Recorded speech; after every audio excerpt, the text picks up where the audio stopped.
Ở trong mọi vậy clip đẹp pointជាមួយនឹង Vivo X3 Pro នៅក្នុងទីផ្សារស្រុកខ្មែរវាច្រើនគេលក់ជា China version នេះ256 GB ឃើញតែឡំ7ឲ្យស្ដាងបើសិនជា512ឃើញ8ឲ្យស្ដាងបើអ្នកនេះចង់ទិញជា global ធៀមលុយ1000ឲ្យហើយទៅអូយតម្លៃវាថ្មីគឺអត់ក្រោម1000ទេប៉ុន្តែបើសិនជាជាក់ស្ដែងបើសិនអ្នកនរចង់ប្រើ Vivo អាចថាប្រើ China ក៏បានដែរដោយសារតែ Origin OS ដូចគ្នាហើយ China version ក៏យើងអាចទៅឡើង Play Store បានដែរប៉ុន្តែសូមបញ្ជាក់ទោះបីជា Origin OS ដូចគ្នាទៅឡើង Play Store បានដូចគ្នាក៏ China version គឺអត់ដូច Global version 100%ដែរដោយសារតែដូចជាអត់ទាន់មាន Circle to Search ទេហើយកន្លែងខ្លះនៅក្នុងទូរស័ព្ទក៏នៅចេញជាភាសាចិននៅឡើយដូចគ្នាដែរចំពោះតួខ្លួនរបស់ Vivo X3 Pro គឺស្រោបដោយ aluminium ញោមដល់ពេលប្រទេសខាងក្រោយហ្នឹងគឺកញ្ចក់ប៉ុន្តែមិនមែនកញ្ចក់ថ្លាឡងស្រោបទេកញ្ចក់របៀបស្អាតណា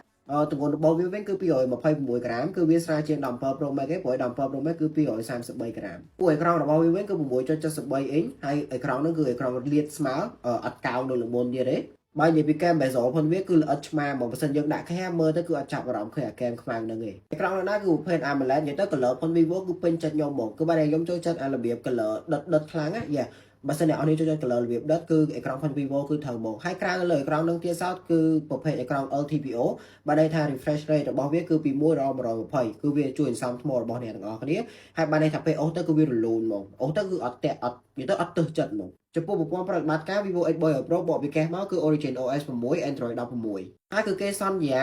update ប្រព័ន្ធ OS ឲ្យអ្នកទាំងអស់គ្នាបាន5ឆ្នាំហើយ security patch ឲ្យ7ឆ្នាំចំពោះ Origin OS ពីច្រើនអ្នក review គេឲ្យមេដៃគឺគេពេញចិត្តចំពោះការដូរពី FunTouch OS នៅលើ Global ហ្នឹងទៅជា Origin OS ទាំងអស់ហ្មងទាំង Global ទាំង China គេពេញចិត្តប៉ុន្តែអ្នកអត់ចាំថា Origin OS គឺវាមិនអាចប្រៀបបានទៅនឹង One UI របស់ Samsung ទេដោយសារតែ One UI របស់ Samsung គឺវាមានភាពចាស់ទុំជាងហើយចំពោះ optimization ការគ្រប់គ្រងប្រព័ន្ធប្រតិបត្តិការគេហ្នឹងគឺធ្វើបានល្អជាងហើយ Origin OS នេះក៏មិនអាចប្រៀបបានទៅនឹង iOS ដែរគឺមិនអាចប្រៀបបានទៅនឹងរបៀបថាប្រព័ន្ធ security ប្រព័ន្ធសុវត្ថិភាពគឺ iOS គឺគេនៅតែល្បីខាងនឹងខ្លាំងជាង Origin OS ចំពោះអាក្រោះការពារទឹកជាមួយទូលីគឺបាន IP68 ហើយនិង IP69 ចូលទឹកបានប៉ុន្តែអ្នកនរគ្នាគួរយកដាក់ទឹកអត់អាហ្នឹងគឺអ្នកនរគ្នាសម្រាប់ចិត្តខ្លួនឯងចំណាយលុយ700ហើយយកទូរស័ព្ទមកចលក់ទឹកអាហ្នឹងខ្ញុំមិនដឹងនិយាយថាម៉េចទេឧបករណ៍ scan ក្រៅដៃវិញគឺគេប្រើ ultrasonic fingerprint sensor ហើយយើងក៏ដាក់ដៃទៅលើអាកន្លែង scan ហ្នឹងប៉ក់គឺត្រូវហ្មងរ៉ៃខ្ញុំឃើញមានអ្នក comment ថាប្រព័ន្ធ scan ក្រៅដៃគឺអត់សុវត្ថិភាពតែពិតគាត់និយាយហ្នឹងគឺអត់ត្រូវ 100% ទេដោយសារតែប្រព័ន្ធ scan ក្រៅដៃគឺមានពីរប្រភេទគឺមាន ultrasonic ហ្នឹងគឺនៅលើទូរស័ព្ទរបៀបលំដាប់ flagship គឺលំដាប់ថ្លៃខ្ទង់ពាន់ហ្នឹងគឺគេប្រើ ultrasonic ហ្នឹងឯងអាហ្នឹងគឺសុវត្ថិភាពហើយអ្នកនរនេះគាត់ដាក់ដៃគាត់ដាក់មានដៃទៅស្គាល់ហ្មងហើយគាត់ថា scan ដៃអ្នកផ្សេងក៏ស្គាល់ដែរអាកន្លែងហ្នឹងក៏ខ្ញុំអត់យល់ស្របដែរដោយសារតែទោះបីខ្ញុំប្រើ optical អាថោកហ្នឹងរបៀបថាទូរស័ព្ទខ្ទង់ពី300ខ្ទង់កម្រិតថវិកាឬក៏កម្រិតពាក់កណ្ដាលហ្នឹងគេប្រើ optical លេ optical ហ្នឹងអាចនិយាយបានថាមិនមែនគាត់ដាក់ប៉ក់ស្គាល់ដាក់ប៉ក់ស្គាល់គឺបានដាក់ទៅតមកស្ទុះមកស្គាល់ហើយដៃយើងទៅសើមឬក៏អាចនិយាយបានថាបែកយើងអីតិច scan ទៅគឺអត់ស្គាល់ទេអញ្ចឹងទោះបីជាអាថោកហ្នឹងក៏ដោយក៏ខ្ញុំរបៀបថាយើងប្រើដៃផ្សេងដែលយើងអត់បាន register ដែលដៃផ្សេងដែលយើងអត់បានដាក់នៅក្នុងទូរស័ព្ទហ្នឹងយកទៅ scan ក៏វាអត់ស្គាល់ដែរអញ្ចឹងអាចនិយាយបានថាគឺការលើកឡើងហ្នឹងគឺវាមិនត្រូវ 100% ទេពួក Android គេមានការ scan មុខដែរប៉ុន្តែវាមិនមែនជា Face ID ទេអាហ្នឹងក៏យើងគាត់ដាក់រូបភាពខ្លួនឯងក៏នឹងក៏អាចបន្លំបានដែរអញ្ចឹងអត់លើកទឹកចិត្តដល់អ្នកប្រើscan មុខហ្នឹងជារបៀបថារបស់ដោះសោទូរស័ព្ទរបស់អ្នកនរគ្នា scan ក្រៅដៃ ultrasonic នៅលើ Vivo X3 Pro ហ្នឹងគឺអ្នកនរគ្នាអាចទុកចិត្តបាន chip ដែលដាក់នៅក្នុងទូរស័ព្ទហ្នឹងគឺ Dimensity 9500 3 nanometer បន្ទុក Antutu អូសបាន3លាន5សែនអញ្ចឹងគឺដឹងតែអែមហើយ game អីក៏អូសបានដែរចំពោះកម្លាំងថ្មទាំង global ទាំង China version ដែលគេលក់នៅស្រុកខ្មែរភាគច្រើនគឺ6510 mAh ប៉ុន្តែអ្នកនរគ្នាប្រយ័ត្នបើសិនជារបស់ EU របស់អឺរ៉ុបគឺបានតែ5400ជាងឯងគឺបានទៀបជាង global ហើយនិង China version ក្រៅពី EU អ្នកនរគ្នាថ្មប៉ុណ្នេះគឺអូសមួយថ្ងៃពេញឧទាហរណ៍ថាអ្នកនរគ្នាធ្វើការងារធ្ងន់លេងហ្គេមផងឆាតផងថតកាមេរ៉ាផងអីផងមួយថ្ងៃពេញដឹងតែអូសរួចហើយប៉ុណ្ណឹងស៊ូរួចប៉ុន្តែបើសិនជាអ្នកនរគ្នាប្រើធម្មតាទេអាចអូសដល់មួយថ្ងៃកន្លះឬក៏អាចឈានដល់2ថ្ងៃបើសិនប្រើដូចខ្ញុំណា2ថ្ងៃអាចទៅរួចហើយខ្ញុំអត់មានអ្នកឆាតមួយទេហើយក៏អត់មានលេងហ្គេមទេដែរ so yeah 2ថ្ងៃអាចទៅរួចហើយយើងវិញនិយាយពាក់ព័ន្ធជាមួយនឹងកាមេរ៉ារបស់ Vivo X3 Pro ម្ដងហើយអ្នកនរគ្នាអាចមើលរូបនឹងបានរូបនឹងគឺខ្ញុំដកស្រង់ចេញពី Instagram ចាំខ្ញុំដាក់ឈ្មោះរបស់ម្ចាស់រូបនឹងអស់ហើយដាក់ link នៅក្នុង comment ដូចគ្នាបើអ្នកនរចង់ទៅមើលអាចចូលទៅមើលបានកាមេរ៉ាខាងក្រោយរបស់ Vivo X3 Pro គឺមាន3គ្រាប់ main កាមេរ៉ាវាហើយជាមួយនឹង ultra wide គឺ50 megapixel ហើយនឹង telephoto វាគឺ200 megapixel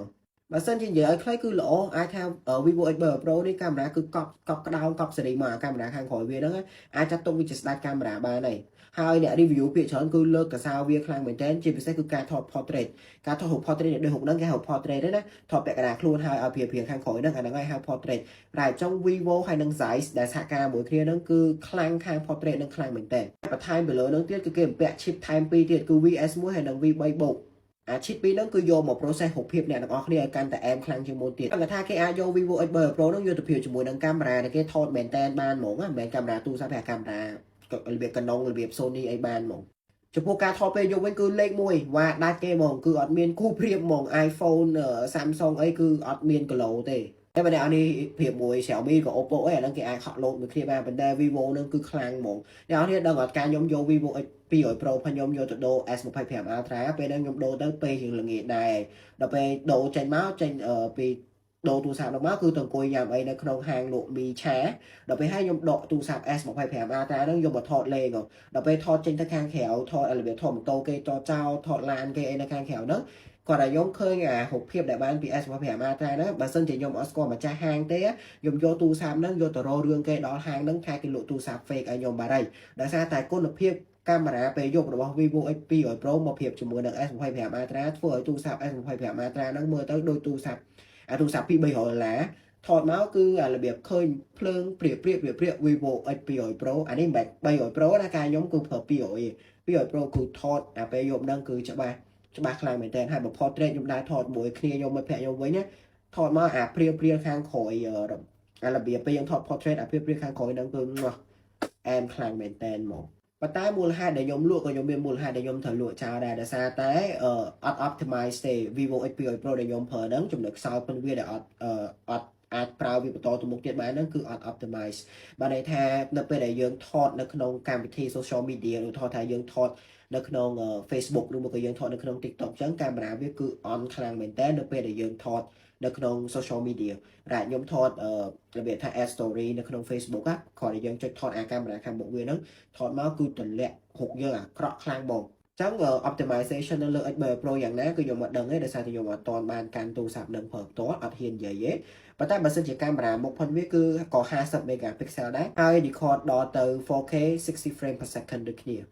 ចង់សរុបសេចក្តីមកអ្នកណាគេគួរទិញ Vivo X7 Pro ប្រើទី1គឺអ្នកដែលគាត់ពេញចិត្តជាមួយនឹងការថតរូបចូលចិត្តថតរូបច្រើនចូលចិត្តថតរូបឲ្យសង្សារគាត់ថតរបៀប portrait ថតអីហ្នឹងគឺត្រូវម៉ាត់មកទី2គឺអ្នកដែលគាត់មិនរកស៊ីឬក៏អត់មានជំនួយឬក៏ការងារពាក់ព័ន្ធជាមួយនឹងការប្រើប្រាស់ប្រព័ន្ធបណ្ដាញសង្គម social media បើមានអាចថាអ្នកទាំងអស់គ្នាប្រើអត់ទាន់ត្រូវទេនៅ iPhone នៅតែជាជម្រើសទី1ដដែលហើយនឹងប្រភេទទី3គឺអ្នកទាំងអស់គ្នាធ្លាប់ប្រើទូរស័ព្ទប្រភេទ China version ហើយឬក៏អាចថាអ្នកនរមានទូរស័ព្ទ2ហើយនេះគាត់ទុកថតរូបលេខអីទៅអាហ្នឹងខ្ញុំអត់ដឹងទេប៉ុន្តែបើអ្នកនរអត់ធ្លាប់ប្រើ